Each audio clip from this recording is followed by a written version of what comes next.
guys, and it's Botson back with Botson Racing, and it is good to be back. Had a couple of months break, got a new job, I was very busy, and I had a really bad day at Punchestown Festival way back in whenever it was, 2 months ago, 3 months ago, and it was really disappointing, and I let you guys down, and it just deterred me from posting videos.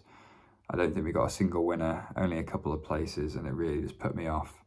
I saw some nice comments in the comments of that video recently, which made me want to continue this again and get it back going to how it was again, and hopefully getting some winners. But what I've got to learn is you can't have winners every single video, I should say. As long as the tips are good, we can make money. So yeah, I'm looking forward to getting back on the old channel and making some more content for you guys. Hopefully you haven't left me. But yeah, this is me back with another video, and hopefully we can kickstart the first day of Royal Ascot with a winner. Well, I don't know if I'll be touching this race. Well, I've already bet anti-post on this race. So your favourite at the moment is BAAEED. I mean, can you see this horse getting beat? Absolutely not. If I were going to have a bet on the day, it would be a length job on BAAEED, whatever is evens, I'd be backing it. If there's anybody out there that, you know, wants to back on the day, if there's anything you like, I'm sure a lot of the punters on the day also will have BAAEED in doubles, trebles, multiples, which is to be expected, as this horse is a superstar in the making, or is already a superstar. So yeah, definitely think this horse will win. One that could sneak into a second is CHINDIT. I think it's got a good chance of placing in the top two. Or if you can bet on the market without BAAEED, betting on CHINDIT, I think CHINDIT's definitely worth a poke to place if you can. If they're offering 3 places on the place market, I definitely would try and get on it. Not too sure where I'd price this at. If it's 3 places, considering it is currently at the moment 18 to 1 with Ladbrokes. I'm not too sure how you'd sort of work that out for top 3. Probably 8 to 13 is a sort of rough area I'd expect for 4 to 6, maybe a bit shorter, maybe 1 to 2. Roughly that ballpark for top 3 maybe, and then probably just over evens for second. So yeah, that was the play I'd be doing. Again, just an easy winner there for BAAEED, length job or place markets is what I'd do for you guys. But as I said, I've got anti-posts and doubles and multiples with this BAAEED, so let's hope for a good start to the day, eh? So moving to the second race, and it's an interesting race. It's the Coventry Stakes, and I had the winner last year, and it's one of those races where draw is important, but it's good to know during the day how sort of which side's better. Usually the higher the number, the better, which is sort of going against my logic here when I back BRADSELL here. Yeah, it's an interesting one because there's not a lot of form to go on in these races, and obviously the top principals in the market are worthy principals because they have that extra form, that boosted form, and they're from big yards. But I've decided to go with Holly Doyle's mount here. And I know she doesn't get many winners, especially at Royal Ascot. She only had the one the year before, I think it were. The name escapes me. Wearing the maroon colours, Glenshiel, I think it was called. Anyway, this besides the point. Holly Doyle's on board. She doesn't get many winners at Royal Ascot. Not many at all. 1, maybe even 2 if you're lucky. And I think she's got a good chance with this horse for sure. BRADSELL, 1 race, 1 win. What's not to like? But there is a bit of form there, and he won by 9 lengths, did BRADSELL, beating Northcliffe into second. And Northcliffe's gone and run about a week ago, I'd say. It comes 2.5 lengths or 2 and a bit lengths behind Cold Case. And Cold Case has also finished second on its debut behind Carmella, a neck behind Carmella. So Carmella's a decent horse, linked to many good Group 1 races coming up next year. It's a very good horse. So there's definitely some form. You can sort of argue with that.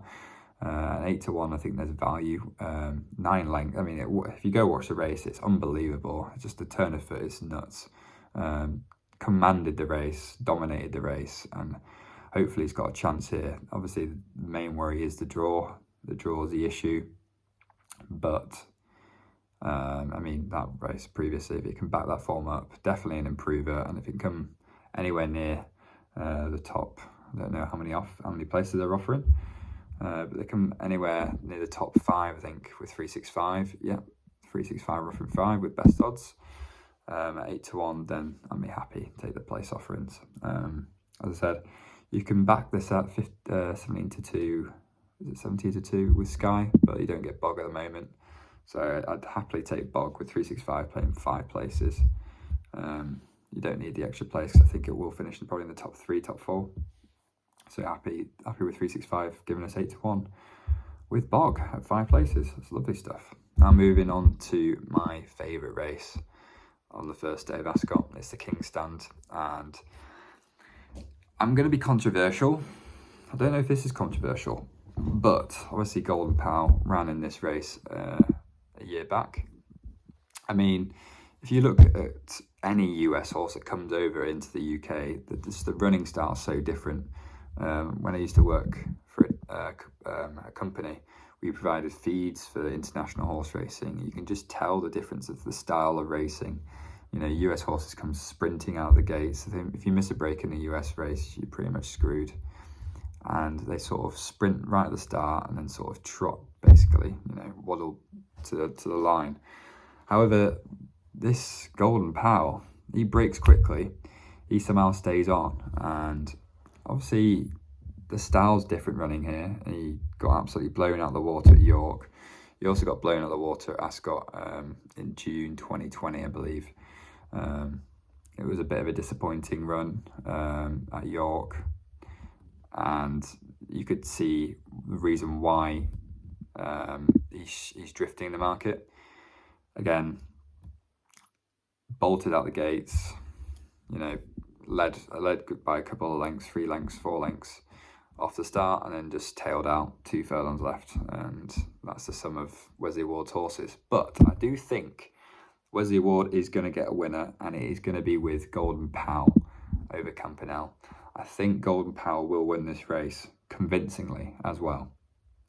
Let's see what I've written down here. But yeah, another thing is, if you did watch this last race, it really, really impressed me. If you go back to that York run, after that York run, it's ran very, very well after that. Looks like the time off is definitely needed. Sort of runs well fresh as well. It hasn't run in about 2 months, so I'm looking for a good run here. If it's quick off the break, honestly, I think this thing could, you know, win by 3 or 4 lengths. And yeah, that previous run last time out was really, really impressive. And that is the nap of the day, Golden Pal. At the moment, you can get this thing at 5-2. I backed it anti-post at 4s. Annoyingly, it came into like 7-4. Now it's drifted back out to about 9-4, 5-2 in places. So you can get this horse at 5-2 with Coral. You can get bog as well. I think key thing is bog at the moment, because I'm recording this late Monday night, so you want to get bog really. It's important even if your horse drifts. So I think this definitely has got a great chance. It's my nap of the whole day, and I think this will win. Another one at big price for a place market is Lazuli. Now Lazuli in the colours of Godolphin. Yeah, he likes 5 furlongs, this horse. Definitely an improver for sure. And I think the penultimate run behind Manor of Promise is pretty nice. However, it were over 6 furlongs, so the step back and trip. In his last run, ran well, finished first, length and a half in front of Acclam Express. Again, that horse I think is great because there's no form boosted. However, I do like this horse. If you look at its runs around about May last year, it's done pretty well, and it's sort of hinted that it's going to come back to this sort of form. If you look at those runs though, around about May 2021, he seems to be his good runnings are on good to firm ground. He's going to get good to firm ground. If you check the weather forecast, it's going to be sunny Tuesday through Saturday. There's not going to be a drop of rain.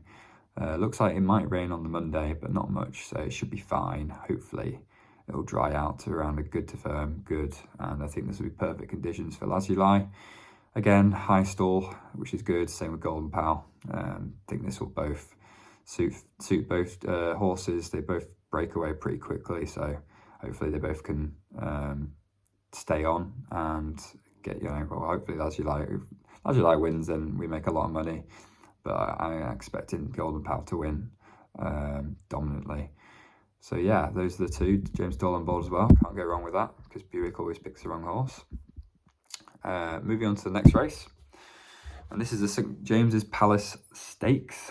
Now, obviously, always what happens is the horse that wins the 2,000 guineas comes here heavy favourite, and, you know, well, it should win, actually. I mean, I was looking at the stats, expecting to see a more dominant performance from the 2,000 guineas winners winning this race. But it turns out only 7 of the 18 times that the 2,000 guineas winners have actually won. Well, 7 out of 18 times, if that's, I don't know if I've worded that right. But yeah, I was expecting more, because obviously that race is really important. It's a massive race, you know, horses target it, and usually the best horse wins. And this is the exact same trip, and, you know, it's coming off about, you know, a month and a bit break, so you'd expect them to go and win this race. It's interesting, but I think just COROEBUS wins this. Again, a lot of punters will be back in this, having doubles with BAAEED, you know, 3 other things here and there, and I reckon it probably will win. One that could outrun its odds is MALJOOM. Interesting, this is an interesting one, because I was looking through the odds tracker, and every bookmaker bar one has this horse at 8 to 1, 15 to 2, that sort of range. William Hill, the only ones that have got it at 11 to 1, and I think that's just screaming value to me. I couldn't tell you why. I don't know if that's an error on their part. So I managed to lump on a decent bit on the MALJOOM each way. Got unlucky, I guess you could say. I wouldn't say unlucky, but it was very slow at the stalls in his run at Cologne, and then managed to stay on really nicely and win that race. So yeah, it was just more of a nice race to watch. I did actually manage to watch the race, and it caught my eye for sure. Very, very slow from the gates. Managed to catch up back to the group, and then sort of took command about 2 out, I think, and then just stormed home. Winning by a length, just pulled up by the end. It was very, very convincing. I think that one could outrun its odds. So yeah, 11 to 1. I mean, William Hill, the only ones that got 11 to 1 out, but we'll take it because that is value.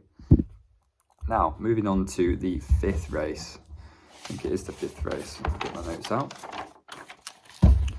Yes, the Ascot Stakes, and 2 horses in this one. I've got nearly a page written of notes on this race. Yeah, so obviously the reason why we've got market principles of William Mullins and Ryan Moore, these 2 pairings have won this race 3 times, placed 8 as well. So with respect, you're going to expect these 2 to be heading the market. Wouldn't touch it though, too short for my opinion, so we can rule that one out. Piper again, same reasoning, don't really like it. I mean, it's a flat race. I can't really see Piper running to that sort of a flat form. It does very well, Piper, to make ground when it jumps, and I think that penultimate run behind Night Salute weren't that great. Didn't run anywhere near that Triumph hurdle form, so I can rule that one out. 3 that I had a look at were Coltrane, Arcadian Sunrise, and Rock Eagle. And I was trying to work out of the 3 which one I could eliminate, because I don't really like tipping 3 horses.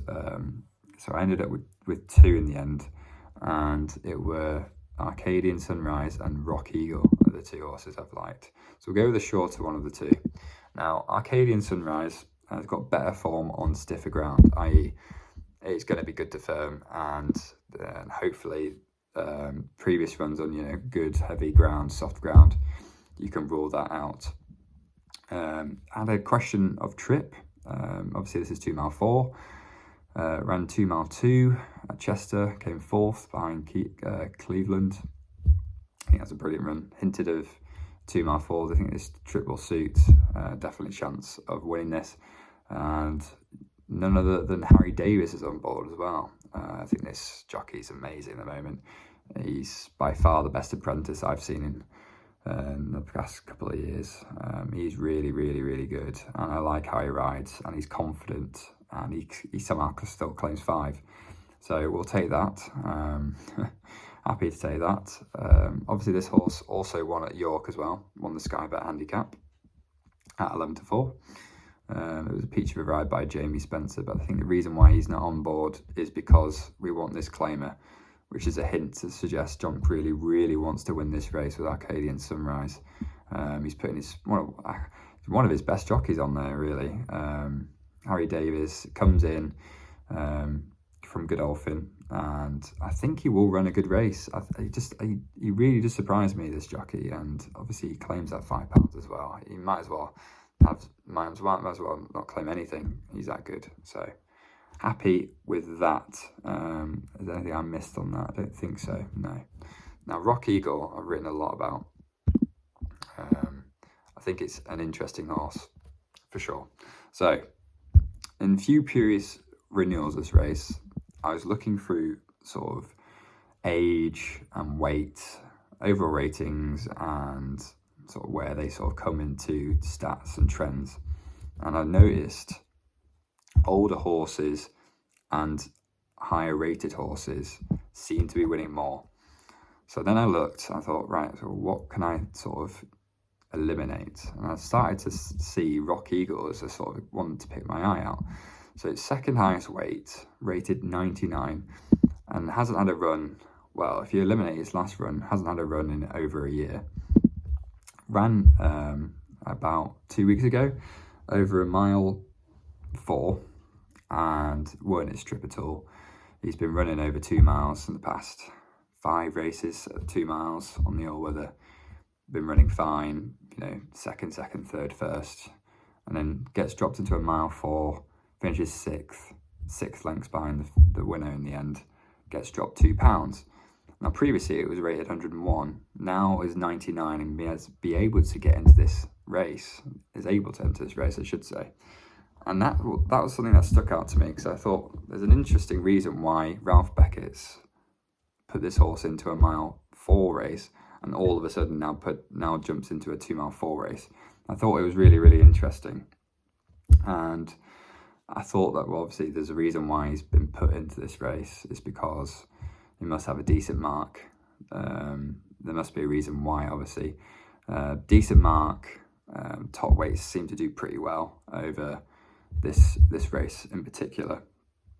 And has had this trip, or hinted at this trip in October, late October of 2020. I know we're going a bit far back, but that's the last time he ran over 2 mile 2 in the Cesarewitch Heritage Handicap.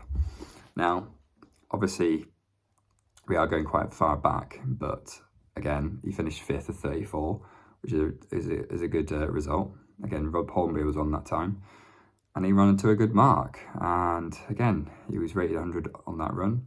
He's obviously rated 99 now. And I think the mile 4 trip you can just rule out. And it was just sort of a warm-up to probably this race. I think he has been targeted for this race. And I think it's at good odds as well. I mean, 20-1 currently. That's with Coral, with 5 places. You can get him at 16s with 365 for 6 places with Bog, or you can get 16s with Sky at 7 places with no Bog. I'll have a bet with 365, I'm going to say Sky then, with 365 with 6 places with Bog. I think extra place doesn't really matter. Again, Bog's more important. I might do Sky and just put SP instead, and just, well, I don't, just hope it doesn't come in. I don't think it will come in, because I don't think people will see this angle. But again, if you do want to take the price now and then have that leeway of having best odds, then by all means back it with 365, just because you'll get best odds, and I don't think the extra place really will matter. So I said, it's got the ability to win this race easily. It's got a really, really, really good chance. And 20 to 1 is really too high, from my opinion. So those are the two that really did stick out on this race. And let's just move on to the next race. Not much really to actually say about that. Thought I had a bit more to say. So it's the penultimate race of the day 1 of Royal Ascot in the Wolfton Stakes. Keep this brief with this one. Bavarian, 10 to 1 at the moment with Paddy Power, 4 places on offering. Again, you can rule that race last time out. Absolutely nowhere near in a Group 1. I thought the owners probably just wanted to enter it just for the sake of entering in the Maidan Cup. And again, drops down to a dangerous company here. Listed race from a Group 1 race. Again, did lose by 20 lengths in that Group 1 race, but came 4th in a Group 3 in the race before. So again, drops even lower into a listed race, and I think this massive drop down in class is really, really massive. It was sort of giving me red flags here. John Gosling's got a great track record over at Royal Ascot. So is Frankie Dettori. Is this going to be his first time doing his flying dismount? Who knows? Probably. Fingers crossed. But again, I think this was probably his target after that Maidan run. Hasn't run since last March, i.e. this year. And I think the time off will probably suit. The yard's in pretty good form at the moment. So probably the break's a good idea and a good thing. And I think Frankie Dettori can do this. The other to have Frankie Dettori on board, 10 to 1. Again, can't go wrong. And moving on to the last race, the Class 2. I don't really like doing tips for these lower races, but I was just having a look quickly through and I couldn't see anything beating Cleveland, to be honest. Cleveland at 3 to 1. Last time out, the form definitely has improved. It seems like this trip suits mile 6. He runs a mile 6 today. Well, I should say today, on Tuesday, day 1. And again, I think this will suit again. It was an iffy thing with Aidan O'Brien trying to find what sort of distance this horse actually suited, and I think he's found it here. A mile 6 is his distance, maybe a 2 mile horse, but definitely a mile 6 was very, very nice win last time out against in front of Coltrane, I should say. And again, if you look at the other horses here, like Stowell, I can't back just because it's a very inconsistent horse. Bandinelli, no, not from that last time out. It really did sort of alert me, like why is that come 67 lengths behind? So I couldn't have that, and then I just looking for the rest, and honestly, nothing was screaming at all. So 3 to 1, you can get this horse at. I think it was with 365. Yep, 365 offering 3 to 1. Good price. And again, value in my opinion. This thing should be about 94 probably. 3 to 1 is just way too big. And again, that really I think this will win. The question will be whether the ground will suit. Not run on good firm actually, looking for its form. Another thing to flag. So we'll see how it runs. It is a mile 6, so has run a lower distance, if that makes sense. He has run on quicker ground, so he has run on that short distance, and maybe that's a good thing, a bad thing, I don't know. But I will say at night 3 to 1 that is value. Felt like I'm a bit waffly here. Again, very long video, but that concludes day 1 and me returning back to Royal Ascot. I really don't know why I stopped doing the videos. Again, very silly reason. I just felt like I weren't happy with my results. Again, you can't expect to win every day. You can't expect to tip every winner of every race. It's just because we had such a good Cheltenham and such a good Aintrees. I sort of set myself such high standards to sort of continue that high level form, and I just can't. So, I mean, hopefully we bounce back to form. Hopefully we bounce back and we can have a flyer on day 1. So, fingers crossed. I'm looking forward to flat racing being back again. Obviously I missed tipping you guys the Derby and the Guineas and whatnot, but don't you worry, I'll be back tipping back to my best in the coming months. So yeah, stay tuned guys, and this has been day 1. I'll see you on day 2 with some winners. So see you guys later. Peace.